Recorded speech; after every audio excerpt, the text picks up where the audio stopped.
And by help prep, that means I twisted his arm to sign up. Yes! Sign up, Steve Kijuk with Mountain Vector Energy, who has been a tenant from about day one. He was one person, now he's like 7, team of 7.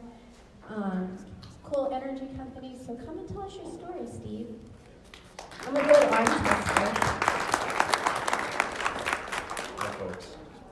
Hopefully everybody can hear me. My name is Steve Kijuk. We started this in 2012.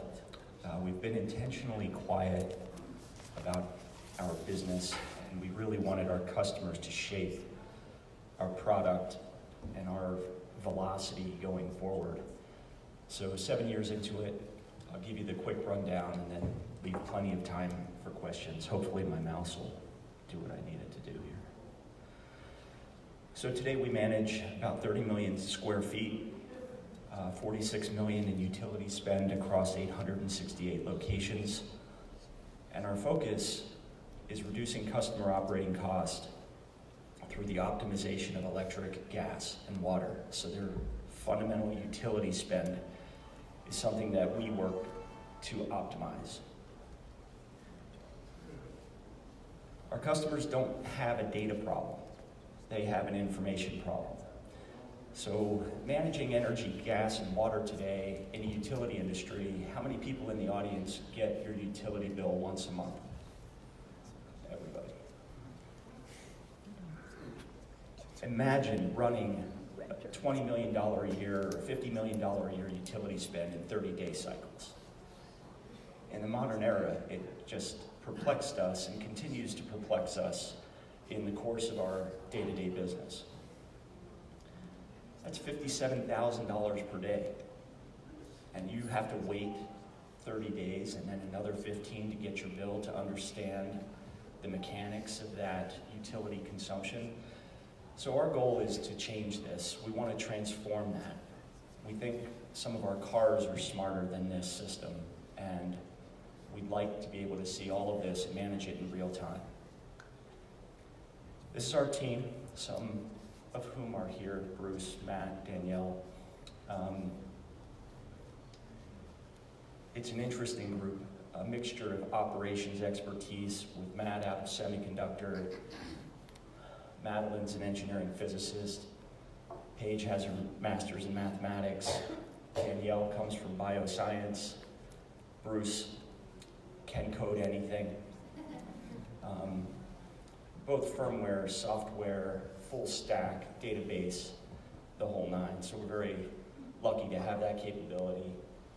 And Aislenn's a mechanical engineer who actually designed our Rev2 product. Our customers consist of 5 entities today. They're our foundation from 2012 to present.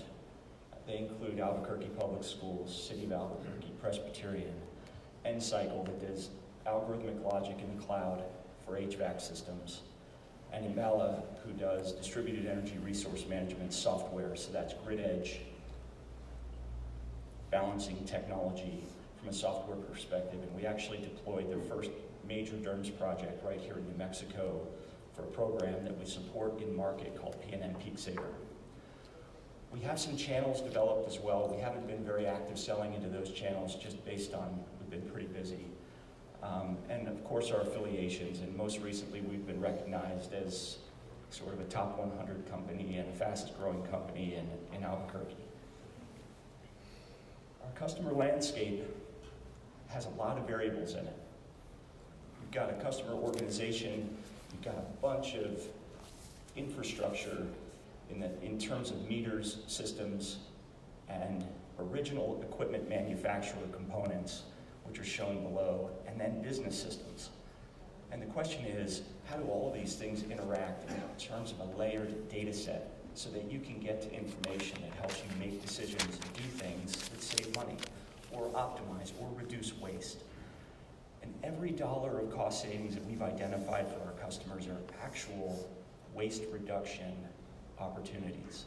And whether that's electricity, gas, or water, you'd be amazed how many things leak, how many things are not run or running when nobody's in the building, and simple things often find their way through that end up being very significant in terms of business performance for our customers. Our business landscape is equally complex. There are utility energy efficiency providers, utility M&V providers, that's measurement verification. There's a whole host of $5 million revenue companies, plus or minus 5 million, right? I'm just using that as sort of a reference point. But these are companies that are continually raising money and trying to grow and are fully embedded in the venture capital space in order to try and make it to the next level. And you have $40 billion companies above them, or in this case below them. That's Honeywell, Johnson, Trane, Carrier, Schneider, Siemens. There's a metering infrastructure underneath that, there's a solar infrastructure next to it, and then there's a whole host of large international energy services companies that include ENGIE, E.ON, Enel, Willdan, and the rest. There's a whole group of energy investors. They all vary, but I'll leave that at that. And then there's a whole group of utilities that include PNM, PJM, California ISO, and then consultants that feed the utilities, like Navigate out of Boulder, Colorado. And then our competitors. And if you go into any of these folks' websites, it'll all be about the digitization of energy and energy data. So we think we understand our landscape pretty well. We have relationships in all of these places, either peers or coworkers or past folks that we've worked with. Many of them who became CEOs of some of these $5 million a year companies are folks that we've worked with over the last decade or so. So what are we doing in the marketplace? So this data says that there are 463 million connected devices in the utility sector of smart cities as of 2018. Believe that data, don't believe it, it's just one reference point for us. Add 1 million of our devices to it, and that is 1/5 of 1% of those connected devices. For us, 1 million devices is equivalent to a $600 million a year cumulative annual recurring revenue number with a $1.5 billion valuation. And it's not impossible. That's what we've learned over the last 7 years. It just has to be simple enough, elegant enough, and user-friendly enough that all the pain associated with working in this environment decreases. And that was our ask internally, was how do we make our lives better? And we think that Cufflink is going to help do that. So one of our reference points as we kind of started and moved through this was Peter Thiel's book, 0 to 1. It gives a pretty interesting startup roadmap back to Elon Musk days, starting PayPal, and it kind of did a pretty good chronology of all the green tech energy companies that came through in the early 2000s, Solyndra being one, right? They come up and they fail, and there's a lot of reference points in there, but he lays out several key questions: engineering, timing, monopoly, people, distribution, durability, and your secret. As we moved through the last 7 years, our job was to focus and answer each one of those questions, and we think we have. And to just give you a quick summary of Mountain Vector, we have 0 outside investment, we have 0 debt, we're marginally profitable, our revenue is exceeding $1 million per year at present. Our patent just came through yesterday morning.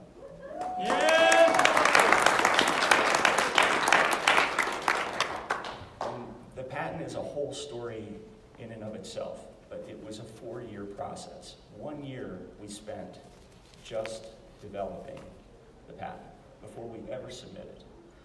And it was like a full court press, just trying to make sure that when we shaped it, it was defendable inside the marketplace.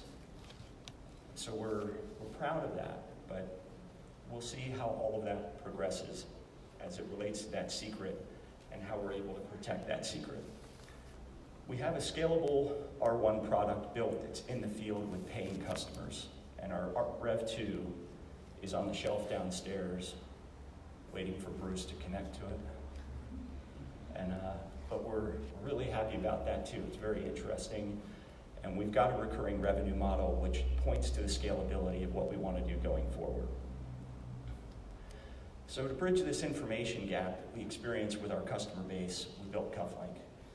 And it's really the only energy visualization system that can project usage and spend in real time. And I say it's the only because if there was something else out there, we would have used it 3 years ago. If there was anything, any product on the market that did this, solve this problem for us, we'd have bought it. It just doesn't exist. And it's surprising because everybody we talk to, like, doesn't that exist already? So that's the problem we're solving. And it's an environment that enables us to layer interval data from any source.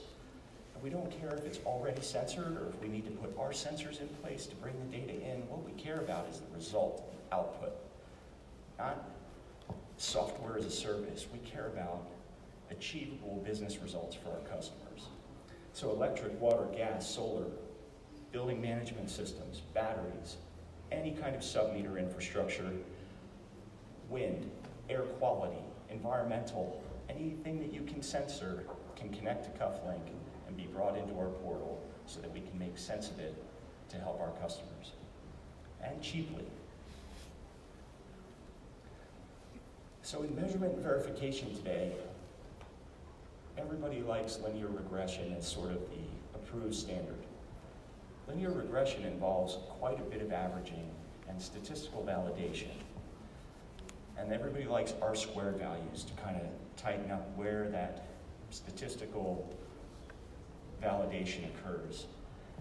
And I will tell you that everybody's adjusting that data and making tweaks to it to get into statistically valid data. But everything feels a little bit like it's being manipulated to make sure they get the outcome that they want. And I can't stand it. It just doesn't make sense.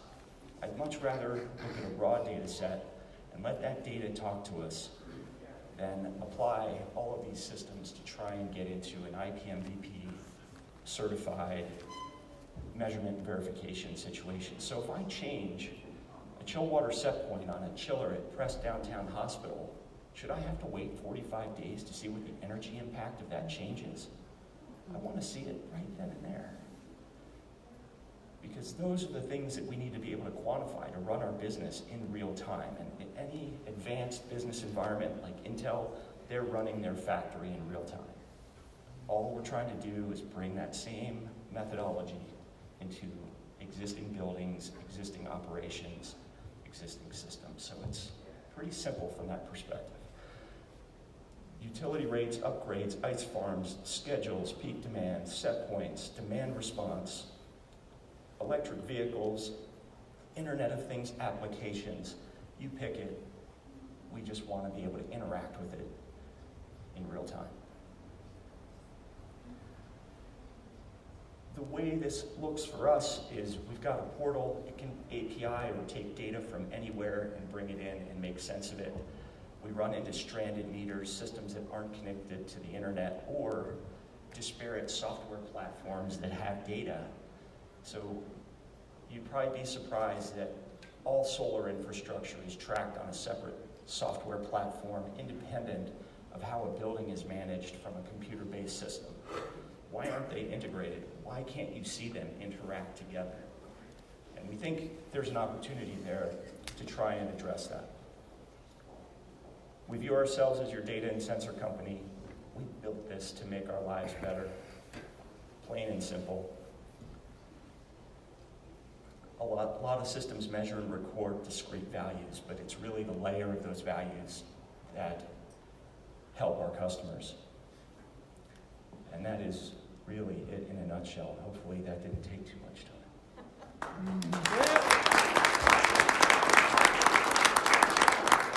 Again, we're going to go to the questions and answers. So Steve, if you could just repeat the question for the Facebook audience. Sure. Yes, sir. Travis, ET Photo Video. It seems like you're approaching large-scale businesses and government agencies. How are you doing that? What are your channels to get into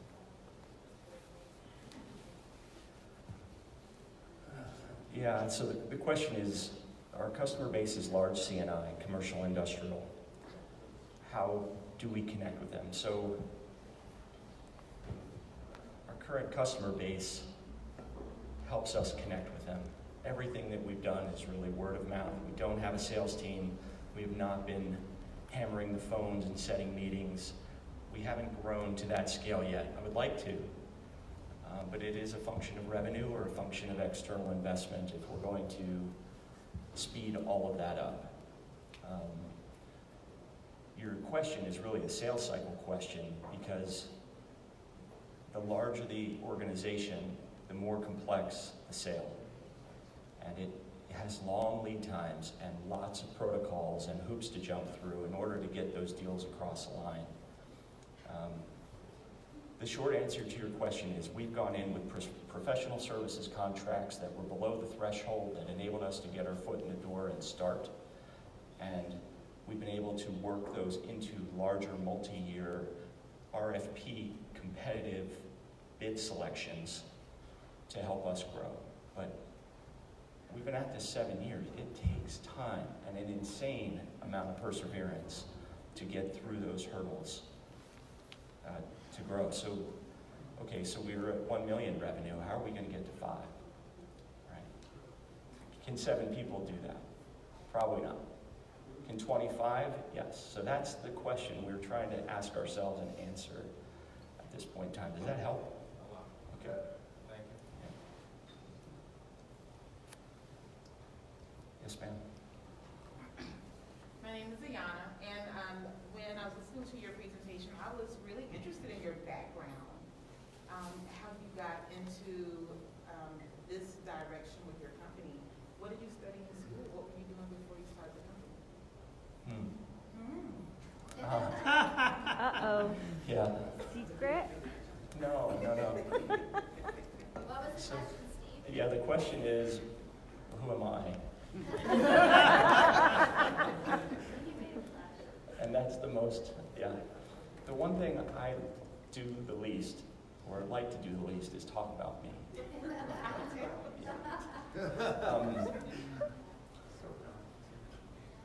I don't know how to answer that. I studied environmental engineering in college, but I had a long, circuitous route to get to where we are today, which involves a decade in the Army, a decade in semiconductor, in between applied materials and Intel globally. So data systems were something that was ingrained to me at a very young age. In fact, I got kicked out of a conference room because I did not bring data to a meeting. And the engineer said, "You're allowed back in when you have data." And I was like professionally embarrassed at the way it was done in front of a big group. Get out, come back when you have data. So that's a pretty interesting imprint in my early 30s, right? Then, as semiconductor pushed mainly to Southeast Asia, North America started to contract. I went to a demand response company. I went to them when they were 50 employees. I left when they were 500. And my time at Applied Materials was in Silicon Valley. So I saw Yahoo, Netscape. I used to ride my bike past Google on Middlefield Road when it was just a little brick building. And I have a funny story about that, but it would be embarrassing, so I'm not going to share it. But Enernoc was 50. I left when they were 500. I went to an LED engineering firm here in New Mexico that was started by 2 Oracle executives, 12 people. And they just kept getting smaller and smaller so that I could understand how to transition to Mountain Vector Energy and start that. So big Fortune 50 down to a successful startup, down to a startup that actually ended up closing their doors and then into Mountain Vector. And just did it foundationally from the ground up. Build a company that could make money and then sort of focus on scalability. Because if we can't scale, this will be a hard service business to run at 20% margin for 10 years. What we want to be able to do is apply a hockey stick to our revenue and our growth. And I think we've done all the hard work to get there. Now it's a question of who's going to help us speed up and take the next step. Does that help? You made me talk about myself. So really, Yeah, that's fair. What we're here for. It's like an intervention, yeah. So I'm still trying to fully wrap my mind around the process, but from what I understand, if I'm a Ford manufacturing plant, I see you guys as an asset because you're going to be able to save us money. However, if I'm an energy company like P&M, I see you as a threat because now you're going to be saving people money. Is that a real world scenario, and is that an issue for you guys?